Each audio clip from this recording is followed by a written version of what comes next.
Bupati Kepulauan Meranti, Muhammad Adil, ditetapkan KPK sebagai tersangka 3 kasus korupsi sekaligus. Yang pertama, kasus pemotongan anggaran sejumlah kantor dinas tahun 2022-2023 yang dibuat seolah-olah jadi utang kepada penyelenggara negara. Kasus kedua, dugaan korupsi penerimaan fee jasa travel umroh yang modusnya memenangkan biro travel untuk program umroh gratis. Dan kasus yang ketiga, dugaan suap pemeriksaan keuangan Kabupaten Meranti untuk mendapatkan status opini wajar tanpa pengecualian atau WTP. Menurut Wakil Ketua KPK Alexander Marwata, uang dugaan hasil korupsi Bupati Meranti dipakai untuk berbagai keperluan, mulai dari dana safari politik untuk maju dalam pemilihan Gubernur Riau 2024, hingga menyuap auditor BPK demi mendapatkan status WTP. Oleh MA dengan kisaran 5 sampai dengan 10% untuk setiap SKPD. Selanjutnya, setoran UP dan GU dalam bentuk uang tunai dan disetorkan pada FN yang menjabat Kepala BPKAD Pemkab Kepulauan Meranti sekaligus adalah orang kepercayaan MA.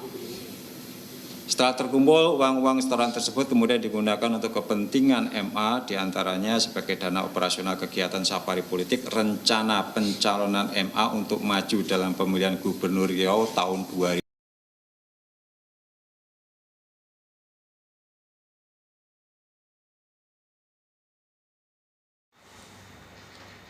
Assalamualaikum warahmatullahi wabarakatuh. Jumpa lagi dengan saya Wahyu Soekarno channel yang membahas tentang video-video reaction atas dakwah dan berbagai macam hal lainnya yang terjadi di negeri ini. Lagi-lagi kita terkejut dengan kasus korupsi ini yang melibatkan seorang Bupati Kepulauan Meranti yang pada beberapa waktu lalu viral berkata bahwa mengeluarkan pendapat pernyataan bahwa Kementerian Keuangan itu isinya sarang iblis. Ternyata dia sendiri melakukan kejahatan yang luar biasa untuk negeri ini. Tidak tanggung-tanggung, 3 kasus sekaligus menjeratnya. Pertama, pemotongan dana anggaran SKPD-nya, terus suap untuk biro umroh, satu lagi suap kepada BPK untuk mendapatkan opini wajar tanpa pengecualian. Sekali lagi kita miris dengan keadaan seperti ini. Lagi-lagi negeri ini gaduh lagi. Belum kelar dengan 349 triliun di Kementerian Keuangan, terutama Dirjen Pajak dan Dirjen Bea Cukai. Lagi-lagi ini terjadi lagi kasus korupsi seperti ini. Sungguh memalukan, membuat kita marah, membuat kita gemes dengan orang-orang seperti ini.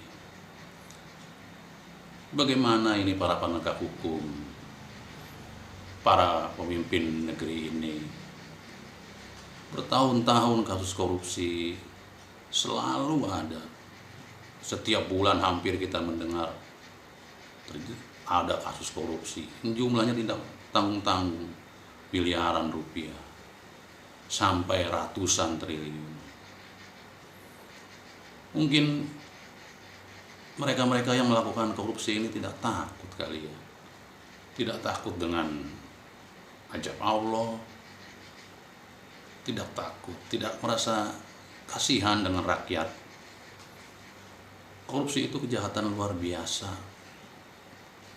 Uangnya menyengsarakan rakyat, menyengsarakan kehidupan berbangsa dan bernegara. Mereka tidak sadar bahwa negara ini sudah kebanyakan hutang. Siapa yang akan bayar? Kita rakyat yang akan bayar. Sekali lagi saya miris dengan keadaan seperti ini. Kapan negeri ini terbebas dari keadaan korupsi ini?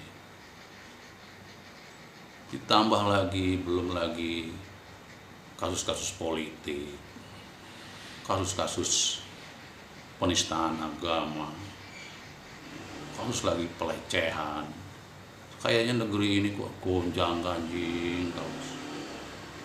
Selalu keadaan seperti ini terjadi di negeri ini.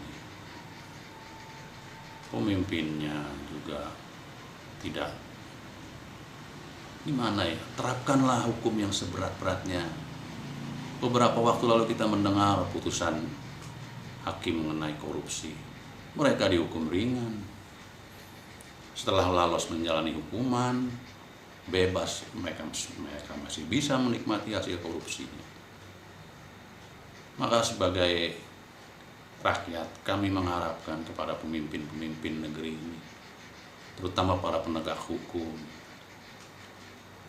berilah hukuman yang seberat-beratnya kepada para pelaku koruptor ini. Bila perlu kasih hukuman mati. Contoh itu Cina. Pemimpinnya tegas, korupsi sedikit pun hukum mati. Bukan kami ini tidak. Berbagai upaya telah dilakukan. Ternyata hukumannya itu ringan lagi. Mereka tertawa itu, para koruptor itu. Dia bilang korupsi miliaran hanya dihukum berapa tahun. Setelah bebas, duit saya masih utuh. Itulah saya sebagai rakyat kecil, rakyat bodoh, mengharapkan berilah hukuman yang tegas. Bila perlu hukuman mati, karena korupsi itu kejahatan luar biasa. Menyengsarakan rakyat, yang uangnya itu harusnya untuk mensejahterakan rakyat, mengalir ke kantong mereka pribadi masing-masing.